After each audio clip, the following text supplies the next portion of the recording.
Jamila adjusted the silk veil that hid her face from the world. The marketplace buzzed around her, a symphony of merchants hawking wares and children chasing pigeons. But Jamila's world was contained within the small circle of listeners gathered. At her feet, her voice, clear and strong, wove a tale of a young fisherman who befriended a mermaid. She described the shimmering scales of the mermaid's tail and the secrets whispered on the ocean floor.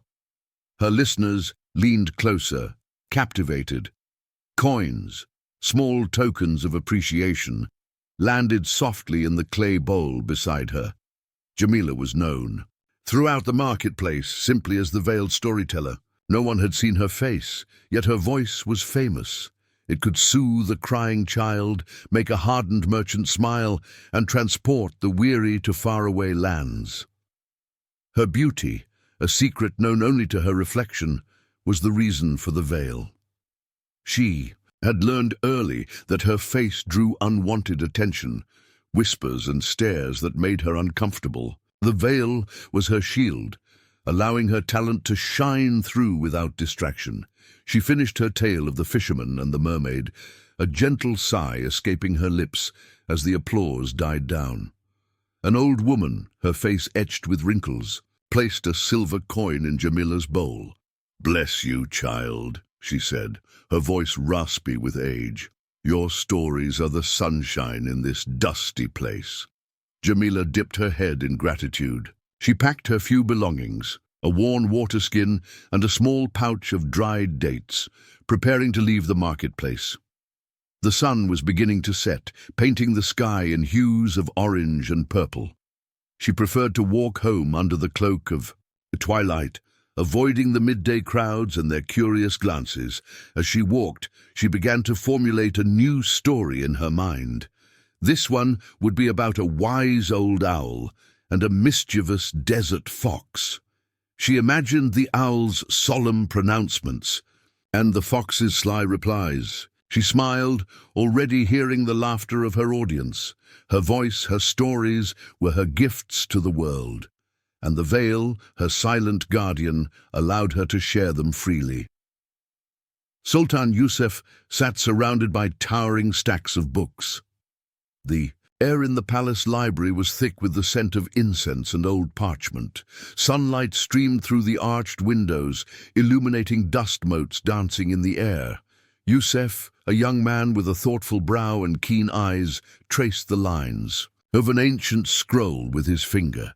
He was more comfortable in the company of scholars and scribes than courtiers and nobles. He preferred the rustle of turning pages to the clatter of swords and the murmur of gossip.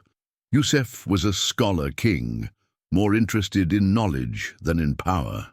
He despised superficiality, the endless parade of silks and jewels that filled his court. He chose his servants not for their lineage or their looks, but for their skills and talents. He had a blacksmith who could forge steel as thin as a whisper, a gardener who could coax blossoms from the driest desert sand, and a chef who could create feasts fit for the gods. He had heard whispers in the palace corridors of a storyteller. In the marketplace, a woman whose voice could weave magic with words. They said she always wore a veil, her face a mystery. This intrigued Yusuf. He cared nothing for outward appearances. He wanted to hear this storyteller, to experience the magic of her voice. He summoned his chief advisor, Vizier Mahmud. Mahmud, a portly man with a smooth face and calculating eyes, bowed low before the Sultan. "Your Majesty," he said, his voice oiled with deference. "Mahmud," Yusuf said, "I have heard of a storyteller in the marketplace, a woman who wears a veil. I wish to bring her to the palace." Mahmud hesitated. "A marketplace storyteller, Your Majesty. Are you sure such a common performer is suitable for the royal court?" Yusuf frowned. "I care not for her origins, Mahmud. I am interested in her talent. Find her and bring her to me. I will pay her handsomely for her services." Mahmud bowed again, masking his displeasure. He had other plans for the Sultan's Attention! Plans that did not involve a veiled storyteller from the marketplace, but he dared not disobey a direct command. "As you wish, Your Majesty," he said smoothly. "I will find this storyteller and bring her before you." Yusef dismissed him with a wave of his hand and returned to his scrolls. He imagined the stories this veiled woman might tell, tales of faraway lands and forgotten heroes. He anticipated the sound of her voice, the magic she would weave with words. He did not know, could not imagine, the secret hidden behind the veil.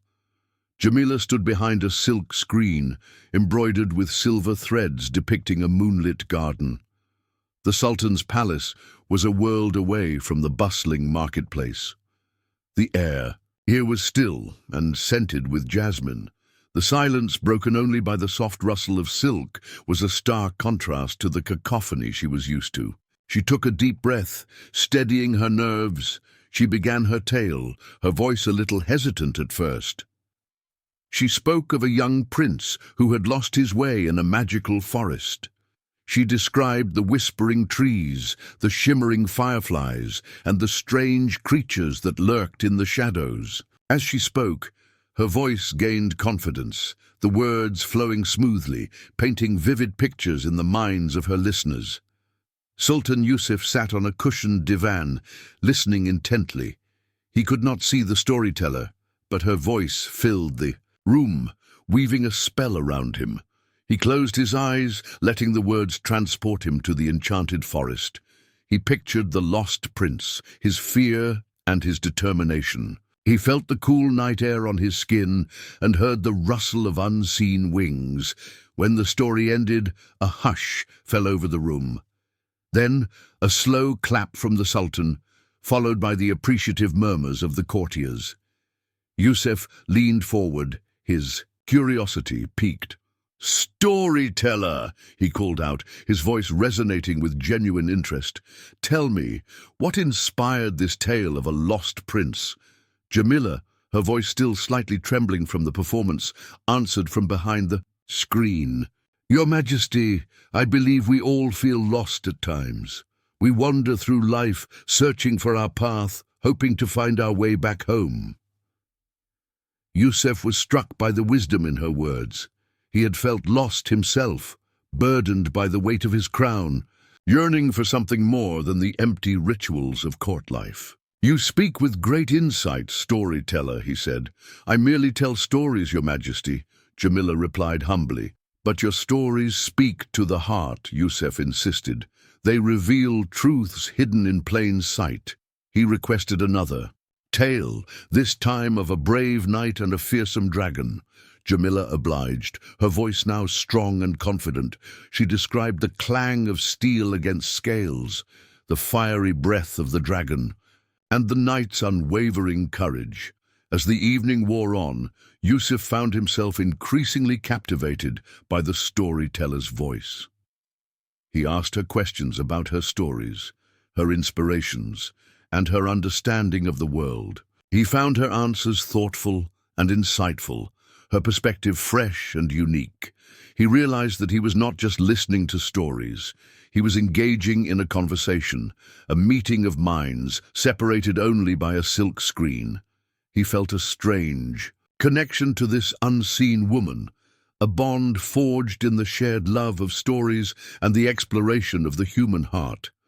Yusuf found himself anticipating Jamila's storytelling sessions. He would send word ahead, requesting specific themes or characters, eager to hear how she would weave them into her narratives. He particularly enjoyed tales of courageous women, wise rulers, and magical creatures. He found her stories not just entertaining, but insightful, offering glimpses into the human condition and the mysteries of the world.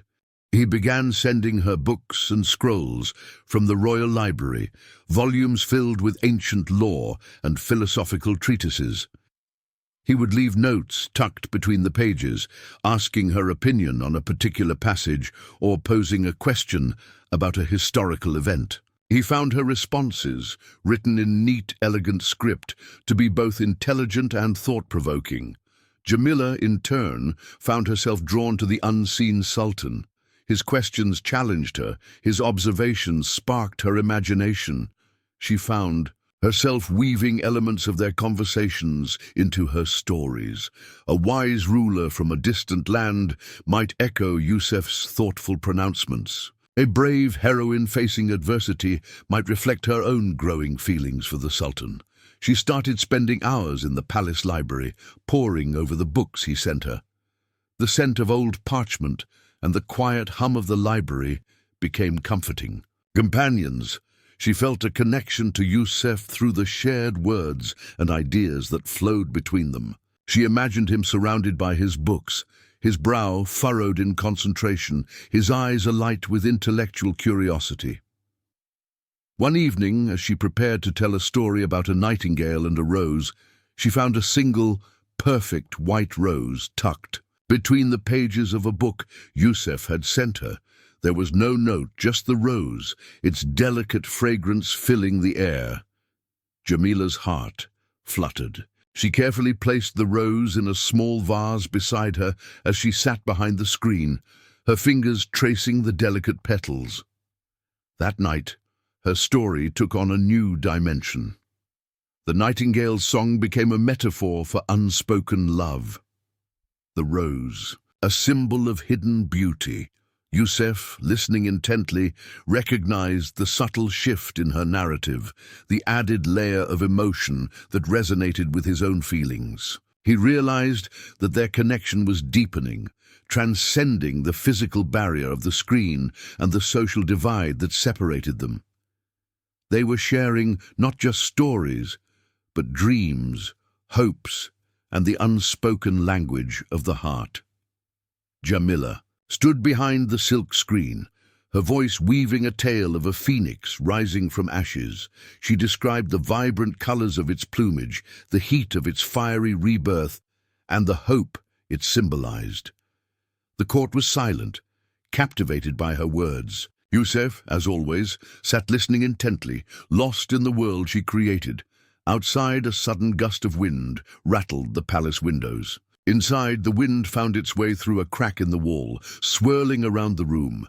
It danced around Jamila, tugging playfully at her veil. For a moment, the silk shifted, lifted, and then fell away, revealing her face to the astonished court.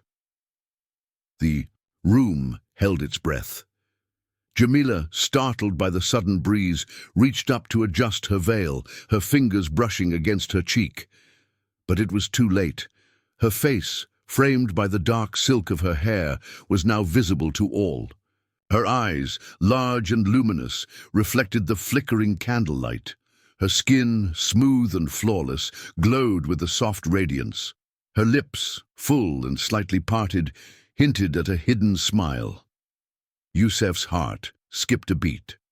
The rumors of her beauty, dismissed as mere marketplace gossip, were true. She was breathtaking. He stared at her, captivated, forgetting the story, forgetting his surroundings, forgetting everything but the vision before him. The court, too, was stunned into silence. Whispers rippled through the room, like waves on a still pond. Some gasped, others sighed, and a few muttered words of disbelief. Jamila, realizing her face was exposed, felt a wave of heat rise to her cheeks. She quickly lowered her veil, her heart pounding in her chest. She had guarded her beauty for so long, protected it from the world's gaze. Now, in a single, unexpected moment, her secret was revealed. The silence stretched, thick and heavy. Jamila, her voice trembling slightly, attempted to continue her story, but the words caught in her throat. The magic was broken. The spell was shattered. Yusef, finally breaking free from his trance, cleared his throat. He felt a strange mix of emotions swirling within him. He was captivated by her beauty, yes, but also conflicted. He had always prided himself on his disdain for superficiality. Now he feared he was falling prey to the very thing he despised. Was he drawn to her voice, her talent, or simply to her face? He forced himself to look away, to focus on the flickering candles, to regain his composure. "Storyteller," he said, his voice strained. "You may retire for the evening." Jamila, relieved to escape the scrutiny of the court, bowed her head and quickly retreated from the room, the whispers following her like shadows. Yusuf sat in silence. The image of her face burned into his mind. He felt a strange unease, a sense of something precious lost and something new and potentially dangerous gained. The wind, in its capricious dance, had revealed a secret, and in doing so had changed everything. Vizier Mahmud watched Jamila's hurried retreat with a gleam in his eye. The wind's accidental unveiling had played perfectly into his hands. He had seen the look on the Sultan's face, the stunned admiration, the captivated gaze. He knew Yusuf, despite his scholarly pretensions, was as susceptible to beauty as any man. And Jamila's beauty was a weapon, a tool that Mahmud could use to his advantage. He had long resented Jamila's growing influence over the Sultan. Her stories, her insightful conversations, they were chipping away at his own power, his ability to control Yusuf's thoughts and actions. He had tried to subtly discredit her, to plant seeds of doubt in the Sultan's mind. But Yusuf had remained, stubbornly immune to his insinuations. Now, however, things were different. Now there was beauty in the equation, a powerful force that could blind even the most discerning eye. Mahmud's mind raced, calculating the possibilities. He could use Jamila's beauty to distract the Sultan, to steer him away from matters of state and towards matters of the heart. He could use her as a pawn in his own games of power, a bargaining chip to secure alliances and increase his wealth. A foreign prince, wealthy and ambitious, had recently arrived at the court. He was seeking a bride, a woman of exceptional beauty and noble lineage. Mahmud had initially dismissed him as a frivolous dandy, but now he saw an opportunity. He could arrange a marriage between Jamila and the prince, a union that would benefit both himself and the foreign kingdom. He would, of course, ensure a handsome reward for his services, a hefty sum that would further solidify his position within the court. He sought out the foreign prince, finding him preening before a mirror, admiring his elaborate attire. Mahmud approached him with a sly smile. "Your Highness," he began, his voice smooth as silk, "I believe I have found the perfect bride for you." The prince raised an eyebrow, intrigued. "Oh?" he drawled. "And who might this paragon of beauty be?" Mahmud leaned closer, lowering his voice conspiratorially. "She is a woman of exceptional beauty, Your Highness, a hidden gem within the Sultan's court, a storyteller with a voice like a nightingale and a face that could launch 1,000 ships." He proceeded to describe Jamila's beauty in lavish detail, embellishing the truth with carefully chosen words and suggestive gestures. He painted a picture of a woman so captivating, so desirable, that the prince was instantly enthralled. "I must see this woman," the prince declared, his eyes gleaming with anticipation. "Arrange a meeting, Vizier, and if she is as you say, I will make you a very rich man." Mahmud bowed low, hiding his triumphant smile. "Consider it done, Your Highness," he purred. The wheels were in motion. The vizier's plot was underway, and Jamila, the unsuspecting storyteller, was caught in the web of his ambition and greed. Mahmud found Yusuf in the palace gardens, lost in thought amongst the fragrant roses. The Sultan had been restless since the night of the unveiling, his usual calm replaced by a strange agitation. He paced the tiled walkways, his hands clasped. Behind his back, his brow furrowed in concentration, Mahmud approached him cautiously, his footsteps soft on the manicured lawn. "Your Majesty," he said softly, his voice laced with concern. "You seem troubled." Yusuf stopped pacing and turned to face his advisor. "I am, Mahmud," he admitted, his voice heavy with doubt. "I cannot shake the image of the storyteller's face from my mind." Mahmud feigned surprise. "Ah, the storyteller," he said, his tone carefully neutral. "A beautiful woman indeed." Beautiful, Yusuf echoed, the word tasting bitter on his tongue. But is that all she is? Is her talent merely a means to showcase her beauty? Mahmud saw his opportunity. He lowered his voice, as if sharing a confidential secret. Your Majesty, he began, his words dripping with insinuation. One must be cautious with such striking beauty. It can be a weapon, a tool used to manipulate and deceive. Yusuf frowned. What do you mean, Mahmud? Consider your Majesty? Mahmud continued, his voice smooth and persuasive. How quickly she captivated the entire court with her appearance. Is it not possible she uses her beauty to distract, to gain favor, to influence your decisions? Yusuf considered his advisor's words. He had always prided himself on his ability to see beyond superficiality, to judge people based on their character and their merits. But Mahmud's words planted a seed of doubt in his mind. Was he being manipulated? Was he blinded by her beauty, just like the rest of the court? She speaks with such wisdom, such insight, Yusuf murmured, as if arguing with himself. Words are easy, Your Majesty, Mahmud countered.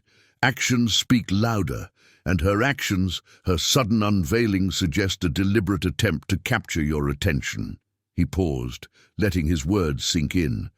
Then he added with a sigh of feigned concern, I only wish to protect you, Your Majesty, from those who might seek to use your good nature for their own gain. Yusuf remained silent, his mind wrestling with conflicting thoughts. He remembered the genuine emotion in Jamila's voice, the intelligence in her eyes. But Mahmud's words, like a persistent whisper, eroded his confidence, fueling his doubts. He began to question everything he had believed about the veiled storyteller. Was she truly the insightful, talented woman he had imagined? Or was she simply a beautiful face, a cunning manipulator, seeking to gain power and influence through her charm? The seeds of doubt planted by the vizier's insidious words began to take root, blossoming into fear and suspicion. Jamila was summoned to Vizier Mahmud's chambers. She entered hesitantly, her heart heavy with a premonition of unease. The vizier's smile, as always, seemed to hide something sharp and dangerous. He gestured for her to sit, his manner overly polite, almost sickeningly sweet. Storyteller, he began, his voice smooth as oil. I have good news. Your talents have impressed a powerful admirer, a foreign prince, no less. Jamila frowned, her unease deepening. She had no desire for admirers, especially powerful ones. She preferred the simple appreciation of her marketplace audience. This prince, Mahmud continued, ignoring her discomfort, is captivated by your stories. He wishes to take you with him to his own kingdom, where you can share your gift with a wider audience. Jamila's heart sank. She knew this was not a request, but a command. She was being given away like a prized possession, a valuable object to be traded for political gain. I do not wish to leave, she said quietly, her voice trembling slightly. I am content here, in the Sultan's service. Mahmud's smile vanished. You misunderstand, storyteller, he said, his tone hardening. This is not a request. It is a command. The Sultan has graciously agreed to this arrangement. It is an honor, a privilege, to be chosen by such a powerful prince. Jamila felt a sharp pang of betrayal. Had the Sultan truly agreed to this? Had he so easily discarded her like a worn-out garment now that her face was known? The thought stung, a deep ache in her chest. She wanted to argue, to protest, to demand an audience with the Sultan, but she knew it would be futile. Mahmud held all the power, the strings of the court firmly in his grasp. She was trapped, caught in a web of political maneuvering, her voice silenced, her will ignored. When do I leave? She asked, her voice barely a whisper. Tomorrow, Mahmud replied curtly. Be prepared. The prince expects you to travel with him at dawn. He dismissed her with a wave of his hand, his eyes cold and calculating. Jamila left his chambers, her steps heavy, her heart broken. She walked through the opulent palace corridors, the grandeur now seeming like a gilded cage. She longed for the bustling marketplace, the familiar faces, the simple joy of sharing her stories. She returned to her small room, the one assigned to her upon her arrival at the palace. She packed her few belongings, the worn water skin, the small pouch of dried dates, the books Yusuf had given her. Each book, each note tucked between the pages, was a reminder of the connection they had shared, a connection now severed by the vizier's cruel machinations. As the sun began to set, casting long shadows across the palace walls, Jamila stood by the window, gazing out at the city below. Tears streamed down her face, silent and bitter. She felt a deep sense of loss, a profound loneliness. She had come to the palace seeking a place to share her stories. She had found a connection, a spark of something precious. And now it was all gone, snatched away by the cruel hand of fate, leaving her adrift in a sea of uncertainty and despair. Alone, in her small, sparsely furnished room, Jamila felt the weight of her despair settle upon her. The palace, once a place of wonder and inspiration, now felt like a prison. The thought of being sent away, a gift to a stranger, filled her with a chilling dread. She sank onto the edge of her narrow bed, her head in her hands, tears blurring her vision. As she wept, her fingers unconsciously traced the curve of a small, crescent-shaped birthmark on her wrist. She had always had it, a faint, silvery mark, against her olive skin. She rarely thought about it, a small, insignificant detail in the tapestry of her life. But tonight, as her fingers absently caressed the familiar shape, something stirred within her, a flicker of recognition, a faint echo of a forgotten memory. She looked closer at the mark, the candlelight illuminating its delicate curve. It resembled a crescent moon, its points tipped with tiny stars. Suddenly, a vivid image flashed in her mind, a fleeting glimpse of a golden crest embroidered on a rich velvet banner. She had seen it before, she was certain of it. But where? When? The memory, elusive and fragmented, tugged at the edges of her consciousness. She closed her eyes, trying to grasp it, to pull it into the light. She saw glimpses of a grand room filled with sunlight and the scent of jasmine. She heard the murmur of voices, the rustle of silk, and the gentle melody of a lullaby. She felt the warmth of a loving embrace, the soft touch of a hand on her cheek. The images, though fleeting, were filled with a sense of familiarity, a deep, resonant sense of belonging.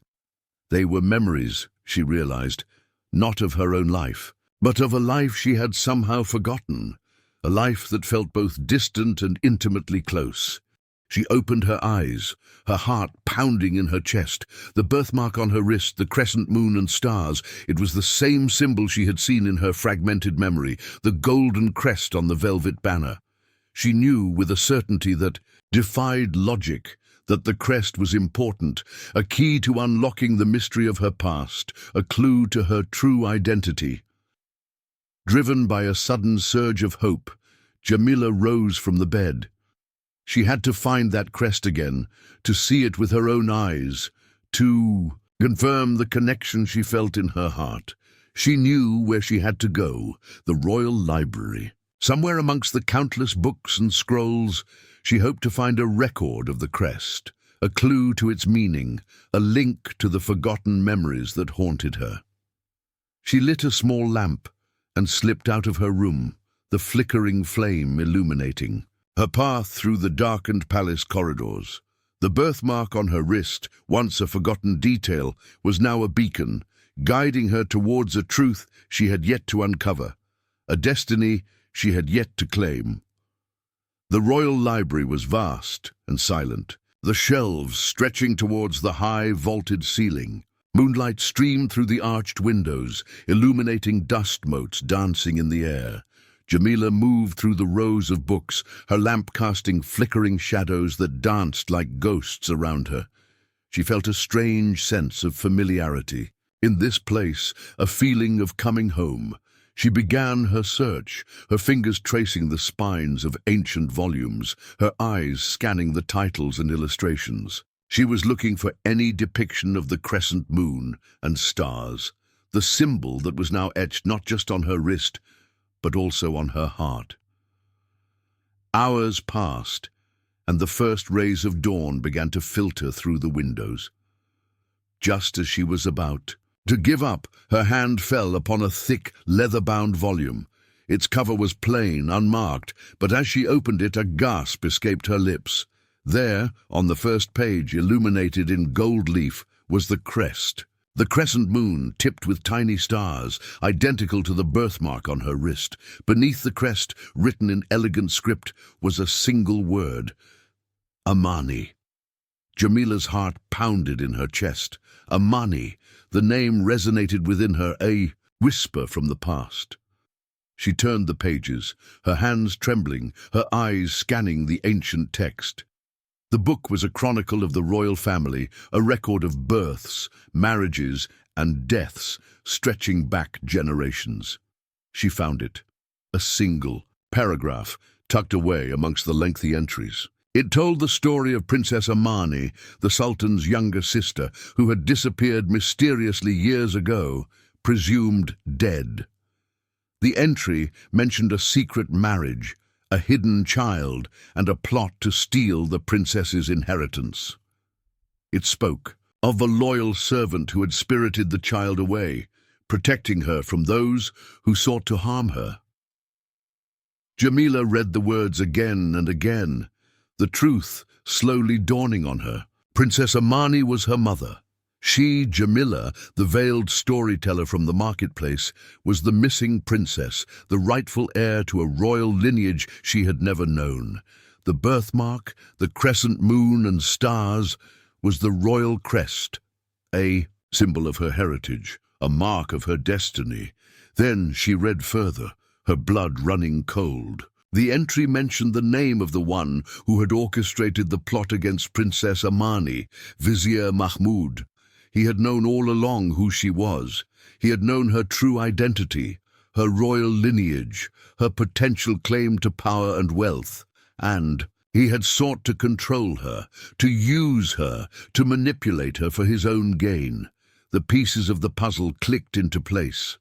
Mahmud's sudden interest in her, his insistence on sending her away to the foreign prince, it was all part of his plan. He had wanted to remove her, to silence her, to prevent her from ever discovering the truth. Jamila closed the book, her mind reeling. The world she knew, the life she had built, had been shattered. She was not just a storyteller, a veiled woman. In the marketplace, she was a princess, a rightful heir, a pawn in a dangerous game of power. Fear mingled with a surge of anger. Mahmud would pay for his treachery. She would expose his lies, reclaim her identity, and take back what was rightfully hers. The whispers of the past had become a roar, a call to action, a demand for justice. Yusuf sat alone in his library, the scent of jasmine and old parchment filling the air. He held one of Jamila's books in his hand, a collection of folk tales she had recommended. He hadn't been able to concentrate on the stories since Mahmud's words had planted their poisonous seeds of doubt. He kept seeing Jamila's face, her unveiled beauty, and questioning the sincerity behind her words. He felt a growing unease, a sense of something amiss. Mahmud's insistence on marrying Jamila off to the foreign prince felt rushed, almost desperate. It didn't align with the vizier's usual calculated maneuvering. Something felt wrong, deeply wrong. He summoned a trusted servant, a wizened old man named Omar, who had served the royal family for decades. Omar bowed low before the Sultan. "Your Majesty," he said, his voice raspy with age. "Omar Yusuf," began, his voice heavy with suspicion. "Tell me, what do you know of this foreign prince?" Omar hesitated, then spoke carefully. "Your Majesty, forgive my boldness, but rumors suggest this prince is deeply in debt. He seeks a wealthy bride to replenish his coffers." Yusuf's frown deepened. Mahmud had presented the prince as a desirable suitor, a man of wealth and power. This new information contradicted the vizier's claims. Why would Mahmud lie? And the vizier, Yusuf continued, his suspicion hardening into certainty. What of his dealings with this prince? Omar's hesitation grew. Your Majesty, he said, his voice barely a whisper, I have heard whispers of a substantial sum of money, changing hands between the vizier and the prince's emissaries. Yusuf felt a cold knot form in his stomach. Bribery. Mahmud was profiting from this marriage, using Jamila as a pawn in his own schemes. He felt a surge of anger, a burning rage at the vizier's betrayal. He paced the library, his mind racing. He thought of Jamila, her intelligence, her kindness, her unwavering spirit. He remembered the genuine pleasure she took in sharing her stories, the insightful conversations they had shared. He realized he had allowed Mahmud's poisonous whispers to cloud his judgment, to blind him to the truth. He recalled the night of the unveiling, the look of surprise and vulnerability on Jamila's face. He had dismissed her beauty as a potential weapon, a tool of manipulation. Now he saw it for what it was, a vulnerability, a target for those who sought to exploit her. He felt a pang of guilt, a deep regret for doubting her, for allowing her to be sent away. He had failed her, failed to protect her from the machinations of a greedy and treacherous advisor. He had to find her, to bring her back, to expose Mahmud's treachery and make amends for his own blindness. He had to right the wrong he had allowed to happen. He had to reclaim not just Jamila, but his own integrity, his own sense of justice. The scholar king, lost in his books and his thoughts, had been awakened by a harsh reality, and now he was ready to act. Jamila knew she couldn't confront Mahmud alone. She needed allies, people who knew the truth, people who would believe her. She remembered the old woman in the marketplace, the one who had praised her stories, the one who had called her voice sunshine. The woman had worked in the palace years ago, a servant to the royal family. Perhaps she remembered Princess Amani. Jamila left the library and made her way to the marketplace, her heart pounding with a mixture of hope and fear. She found the old woman sitting in her usual spot, selling dried herbs and spices. Jamila approached her cautiously, her veil concealing her face. "Grandmother," she began, her voice soft, "do you remember Princess Amani?" The old woman looked up, her eyes cloudy with age. She frowned, her brow furrowed in thought. "Princess Amani," she murmured, the name a distant echo. "It has been so long, but yes, I remember. A kind and gentle soul. She loved stories." Jamila's heart leaped. "Do you remember anything about her? A birthmark, perhaps? A crescent moon and stars?" The old woman's eyes widened. "Yes," she whispered, her voice trembling with emotion. "The royal crest. Princess Amani had it on her wrist, and her daughter, she had it too." Jamila's hand flew to her wrist, tracing the familiar shape of the birthmark. "I am her daughter," she whispered, her voice choked with emotion. The old woman gasped, her eyes filling with tears. "You live!" she cried, reaching out to grasp Jamila's hand. "Princess Amani's child! We thought you were lost, taken by those who sought to harm you." Jamila explained everything, Mahmud's plot, her impending departure, her discovery in the library. The old woman listened intently, her face hardening with anger. "Mahmud," she hissed, her voice venomous. "He was always a viper whispering, poison in the Sultan's ear. He coveted the princess's wealth, her power. He wanted it for himself." "We must expose him," Jamila said, her voice firm with resolve. "We will," the old woman said, her eyes gleaming with determination. "I know others who served Princess Amani, loyal servants who will remember her, who will recognize you.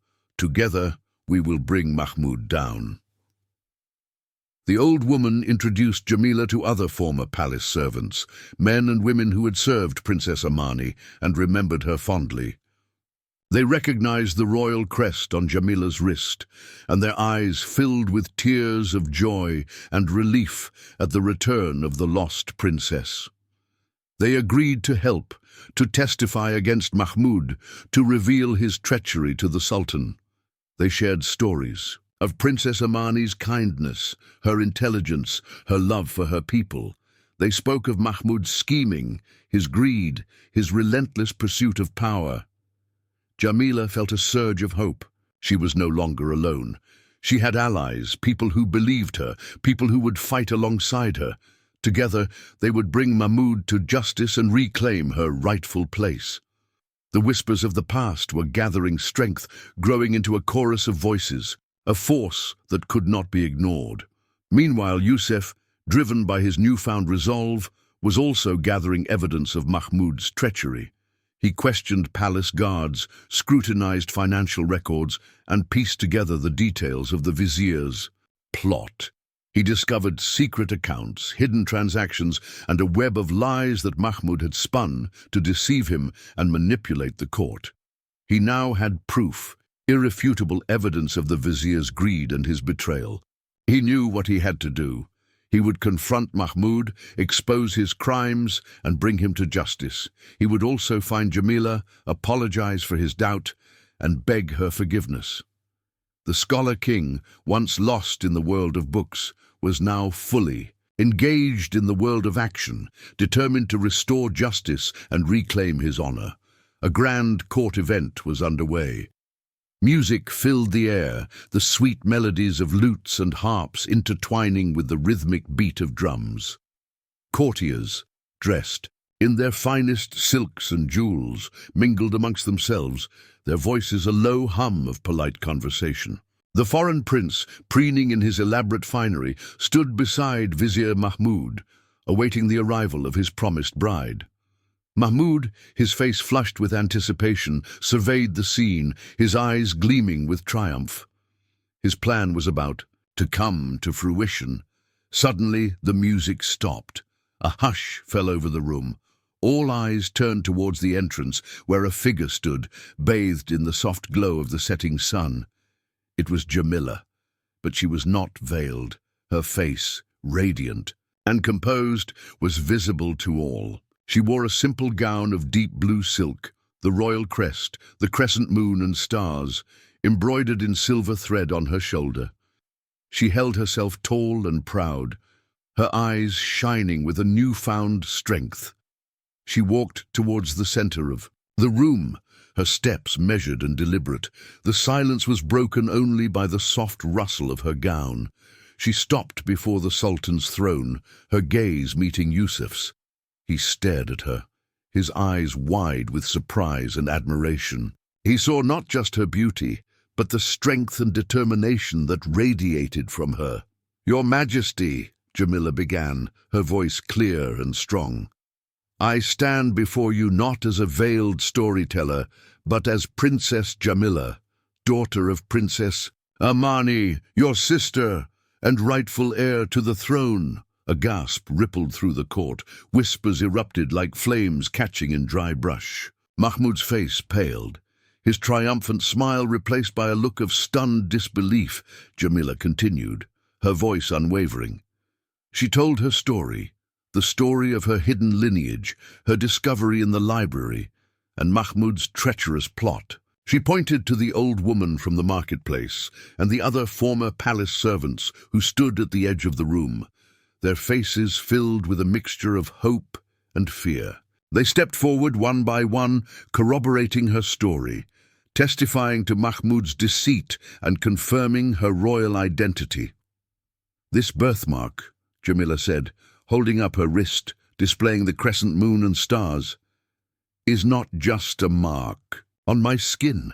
It is the royal crest, a symbol of my heritage, a testament to my lineage. It is proof that I am the daughter of Princess Amani, the niece of Sultan Yusuf, and the rightful heir to the throne."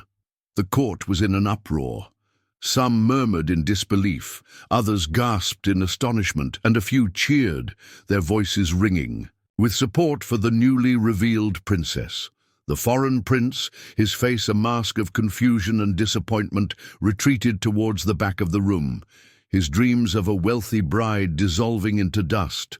Mahmud, his face contorted with rage and fear, tried to interrupt, to deny, to deflect. But his words were lost in the rising tide of voices, the chorus of accusations and demands for justice.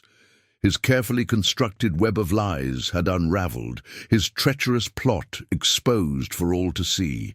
He stood there, trapped and exposed, like a spider caught in its own web. Jamila looked at him, her eyes blazing with righteous anger. "You sought to use me, Vizier Mahmud," she said, her voice ringing with authority. "You sought to control me, to silence me, to steal my birthright, but you have failed." She turned to Yusuf, her gaze steady and resolute. "Your Majesty," she said, "I ask for justice. I ask that Vizier Mahmud be held accountable for his treachery, for his crimes against my mother, against me, and against this kingdom." The room fell silent, all eyes on the Sultan. The fate of the Vizier and the future of the kingdom rested on his decision. Yusuf rose from his throne, his face grave and resolute. He looked at Mahmud, his eyes cold and hard. "Vizier Mahmud," he said, his voice ringing with authority, "you stand accused of treason, of conspiracy, and of attempting to defraud the royal family. What do you have to say in your defense?" Mahmud, his face pale and sweating, stammered, "Your Majesty, these are lies, fabrications. This woman is an impostor, a charlatan seeking to usurp the throne." Yusuf held up a hand, silencing the vizier's desperate protests. "Silence," he commanded. "Your lies are transparent, Mahmud. Your greed and your ambition have blinded you. You have betrayed my trust, betrayed the trust of this kingdom."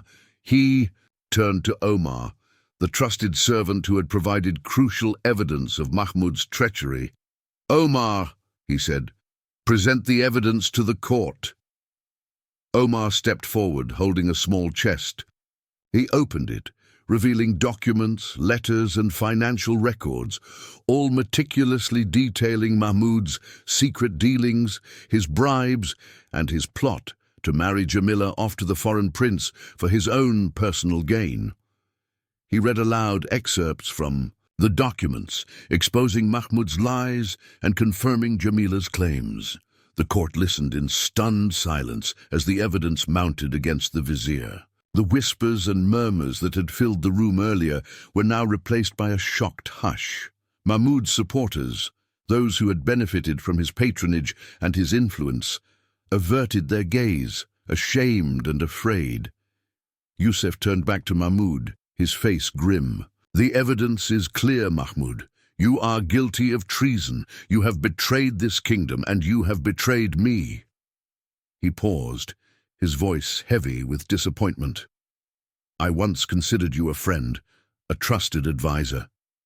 But you have proven yourself to be nothing more than a greedy and treacherous viper."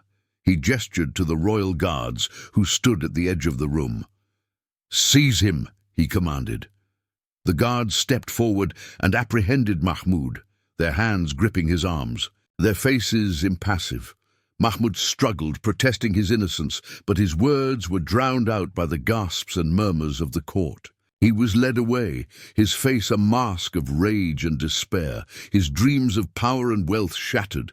Yusuf turned to Jamila, his eyes filled with a mixture of regret and admiration. "Princess Jamila," he said, his voice softened with respect, "I offer you my sincerest apologies.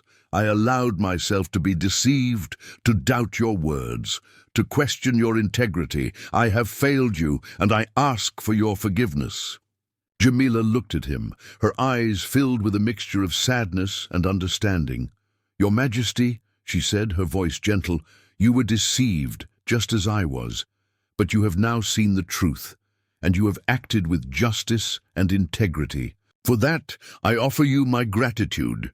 Yusuf smiled, a genuine smile that reached his eyes. The scholar king, having faced his own blindness and acted decisively, had restored not only justice to the kingdom, but also his own faith in himself.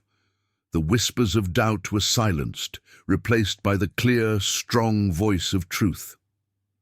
The court buzzed with the news. Princess Jamila, the veiled storyteller, was the Sultan's niece, the daughter of the long-lost Princess Amani. The whispers that had followed her through the marketplace, whispers about her hidden beauty, were now whispers of awe and respect. Yusuf approached Jamila, his face a mixture of relief and admiration. "Jamila," he said, using her name for the first time, "I am overjoyed to welcome you back to the royal family. You have shown great courage and wisdom. The kingdom owes you a debt of gratitude." He took her hand, his touch gentle and respectful. "As your family and as your Sultan, I offer you what is rightfully yours, your place in the palace, your inheritance, and my hand in marriage." The court gasped. A marriage between the Sultan and the newly discovered princess. It seemed a fitting conclusion to the dramatic events that had unfolded. Jamila met Yusuf's gaze, her expression thoughtful. She appreciated his offer, his acknowledgement of her as an equal. She felt a deep respect for him, for his love of knowledge, his sense of justice, and his willingness to admit his mistakes. But something held her back. "Your Majesty," she said, her voice soft but firm, "I thank you for your generous offer, but I have lived my life as Jamila, the storyteller. I've only just discovered my true identity, my true heritage. I need time to understand what that means, to embrace who I am, not as a storyteller nor as a sultana, but as Princess Jamila." She paused, gathering her thoughts. "I have spent my life weaving stories for others. Now I need to weave my own story, to discover my own path." Yusuf listened intently, his eyes reflecting his understanding and respect. He nodded slowly. "I understand, Jamila," he said. "Your request is both wise and courageous. You deserve the time and space to discover your own path. I would like to travel the kingdom," Jamila continued, her voice gaining confidence, "to see its villages and cities, to meet its people, to share my stories, and to learn their stories in return." Yusuf smiled. "That is a noble ambition, Jamila. I will provide you with an escort and whatever resources you need. The kingdom is yours to explore." Jamila dipped her head in gratitude. She knew this was not a rejection of his offer, but a postponement, a chance to forge her own identity before embracing a destiny she had not chosen. She looked out at the assembled court, at the faces that had once been hidden behind whispers and veiled judgments. She saw curiosity, respect, and a glimmer of hope. "I will return," she said, her voice ringing with conviction.